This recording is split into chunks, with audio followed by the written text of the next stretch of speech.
So, all right. So the scenario is for our company, Maslow Health. This is a group that Nehemiah and I are involved in. And what we're trying to do is we're trying to use artificial intelligence to improve how patients are able to talk with their doctors. So as part of this idea, we want to have an online form where we ask patients questions about their life and they can type back in to the form and answer. And then we'll actually upload that to the cloud and we'll analyze it with large language models and AI, and we will identify any risks. But basically, as part of that, we need this feature to upload surveys to the cloud. So we need to use AWS to upload to the cloud. But the problem is, since people are talking about their life, they could reveal personal information or sensitive information. And so this is known as protected health information, or PHI. So protected health information, it's things like your name, your address, where you live, your zip code, anything that's personal to you. So since we are possibly taking in that kind of data, that means that we have to follow HIPAA compliance, which it actually makes our lives a lot harder, but there's good reason for that. And that means that security is more important than ever. So just to give you a brief highlight of some of these, there's more guidelines than just this for HIPAA compliance. It's actually it's a lot, but these are the main things in terms of this scenario. So we need, one rule is that we have to, can you all see this? Or is it too small? See if I It's a little small, but we can see it. Let me zoom in. Okay. So we need to have encryption. So it needs to be both encrypted in transit, which means when the survey is being sent from the client device, like your phone or your computer, when you send it from the client, it needs to be encrypted as it makes its way throughout the internet, like routing through the internet to our server. And then on our server, we're gonna, do whatever we want to do with it. It needs to maintain its encryption throughout that process. And then when we finally store the response in the database, that's when you'd say like we're done. But once it's stored, it needs to be encrypted at rest as well. So that's why they always say it needs to be both in transit and at rest. Access controls. So if when somebody submits a survey, that needs to actually be logged. And if somebody tries to read a survey, that needs to be logged. So if somebody tries to access a survey and it fails, you need to make note of that. And if it passes, you need to make note of that. So you really just have to track anytime anybody tries to read or write this data, you need to maintain like what happened. And that plays into the audit trails, because basically you can show when somebody from the HIPAA group comes, you can say, look at all of our logs, and we have normal system usage. Nobody's hacking into our system and trying to steal this private information. And as a part of that, obviously you need login, like authentication and authorization. So if somebody's trying to read the survey, you need to make sure that they're authorized to do so. Interestingly enough, you need to have strong backup. So a big part is like, even once you've collected the data and it was all collected securely, being able to keep that database secure, backing it up over time. You actually need to back up, I think it's like at least once a month, but you need regular backups of your data so you don't lose it. And then for the data integrity measures, essentially this is basically like, you need to make sure that this is actually coming from a valid user. We need to make sure that there's no cross-site scripting attacks where they can inject malicious code. So we might think that we're looking at a survey, but instead of like somebody submitting a survey, they submitted basically it's an attack that, as we're reading or parsing the survey response, we'll think that that the response is done. And then the computer goes to read on to like its next line to do the next thing. And it's actually reading the code that person injected. And that's a way that they can actually run their own custom code in our servers and steal data. So those are all just different examples, the main ones in this case. But the main things that I would really highlight is that you need encryption both in transit at rest, and you need to log things. Those are the two main things. And then obviously you would want some kind of authorization, that's pretty standard with any API. So doing this on AWS, we use AWS because I've done an internship there, and it's just like the biggest cloud provider. I figured it probably made a lot of sense if I'm going to be working there, and you kind of learn one cloud, and that's like the main cloud that you know, and it's harder to go to another one. So I think you all picked AWS for a reason as well. So the great news about AWS, part of one of their stronger points, since they're the most established cloud, other cloud providers like Google and Microsoft, they also offer HIPAA eligible services. But since, I mean, we saw like how much stuff goes on for this to be HIPAA eligible, because it's such a burden, it's a lot of work to create a HIPAA eligible service. So since AWS is like in the lead in terms of they have the most services and stuff, the most development, they typically you'll find they have the most HIPAA secure stuff. For example, something I found recently that was pretty surprising is like Google Maps. So Google dominates the mapping industry, right? Like we pretty much any map we see on the internet is Google Map, but Google Map is actually not HIPAA eligible. So if we wanted to create like a map where the person lived or whatever, there's no way to do that with Google.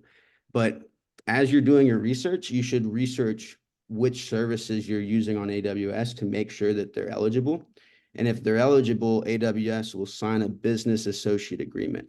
All that really means is they're just saying that when we run our data on their servers, they're going to follow HIPAA compliance. So if they sign this BAA and we follow our HIPAA rules, then both groups were following HIPAA.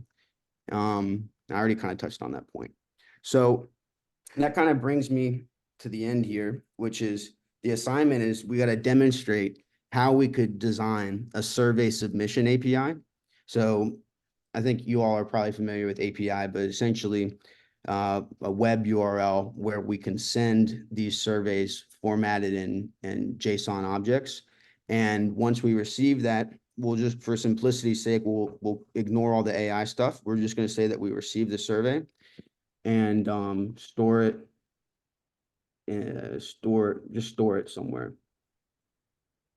I'm going to say somewhere because there's actually a bunch of different storage options you could come up with, but we just need a way to submit surveys to an API and store it.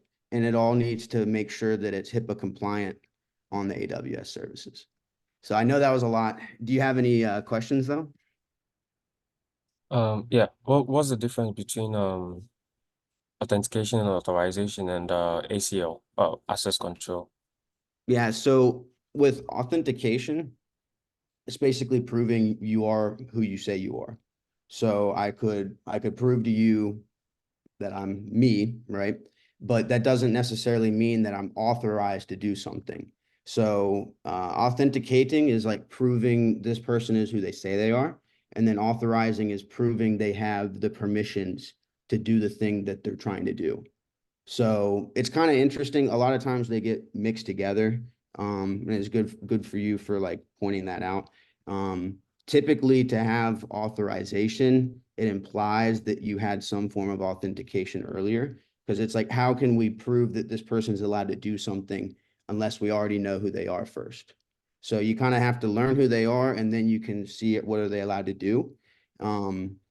So in our case, you could imagine that there's one group that they're allowed to submit surveys, and then there's another group that's allowed to read surveys. And that would figuring out if they're allowed to submit a survey, that's authorization. Figuring out who they are would be, we would do authentication to figure out who they are. And then based on who they are they authorized to submit this survey? And Access controls. This is basically very similar to access controls and authorization are very much the same thing, but only authorized personnel should have access to the PHI. So actually, for example, there's a couple different ones. The one I'm most familiar with and the one that's been used historically, like up to this point, like what was modern, role-based access control. There's one level better, like, but it's actually really hard to, it's really complicated to implement. That's like the newest one that they figured out.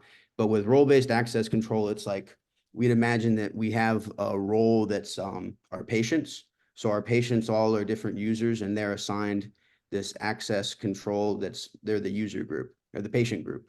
And as a patient, they're allowed to submit surveys. So when they submit a survey, they include their authentication token, and we use that to authenticate them, figure out who they are. Okay, we see who they are. We know that they're in the patient group, so they're authorized to submit. And then another access control would be the like I guess we would say the doctor group, like the doctors that want to read surveys. They could be in a group that the doctor group. And again, we would authenticate, make sure they're a doctor. And since they're a doctor, they're authorized. Hopefully that makes sense. Mhm. Any other questions? So what kind of API is being implemented for this particular project? That's really up to you. It depends on what you want. In my scenario, I've used REST API, but it's up to you. I would kind of recommend REST though, since this is more of a CRUD operation where we're creating surveys and reading them.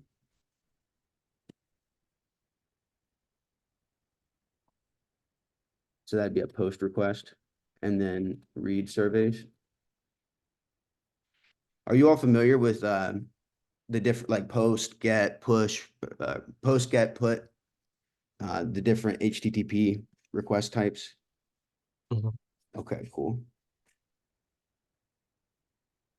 Okay, anything else?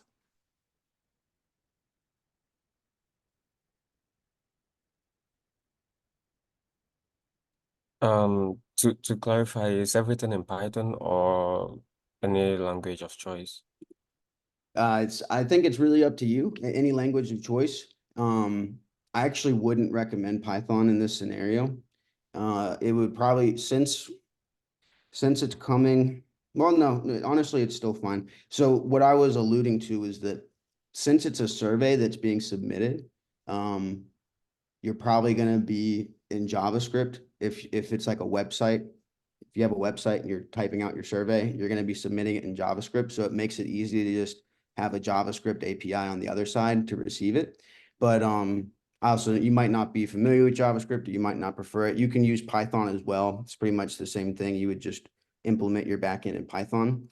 And you don't need to worry about the front end interface in this example. We just want to set up the API. So I think actually you could use Java even if you wanted to.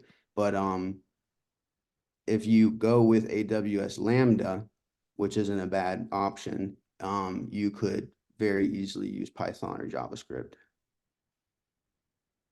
Okay. Now, I guess that Yeah. also, I can drop a couple services that I would recommend. Is React a good option too? So React would be for the front end, but since we're only Okay. worried about the backend API, then we wouldn't actually, we could use the JavaScript portion that, with React, you use JavaScript. So you could still use that JavaScript element, but you wouldn't actually want to create any components or interface. So in this case, Lambda, which is basically a way that we can run serverless functions. So you could create your own function in JavaScript or Python and deploy it as a Lambda. And then there's different options for databases. You don't actually have to use Lambda. There's other things as well that you can explore. I think I'm pretty biased towards Lambda, but that's up to you. I don't want to give away, I guess I don't want to give away too many secrets because some of this you'll get to do your own research and come up with your own design because it actually is, there's many different ways you could implement this in AWS and all of them have their own pros and cons. So I am very curious to see like which route you all like come up with and how that compares to what I came up with. I have like a full example. Like, so when I mentioned here, ideally create a graphic. So I have like a graphic that I created in the past when I was setting all this up with the full implementation on AWS. So, if you create a graphic, then we can like compare them side by side. Um,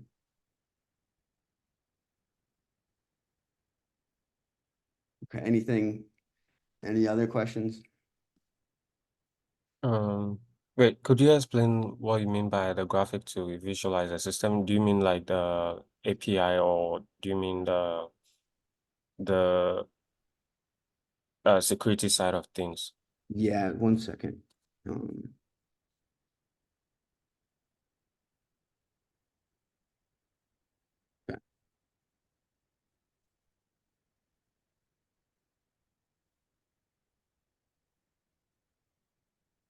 Okay, so it'd be something like this.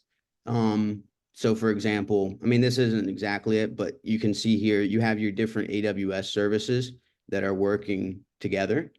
And that's why, in a way, you don't even actually need to explicitly say what the programming language is, because you can just say that you can say it's all handled. You can say it's all handled in the Lambda function. If you need some kind of function that takes the survey and tells it to put it into a database or something like that.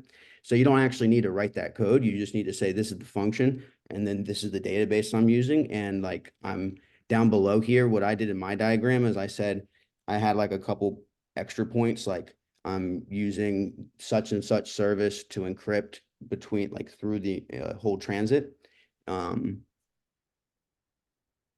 that makes sense.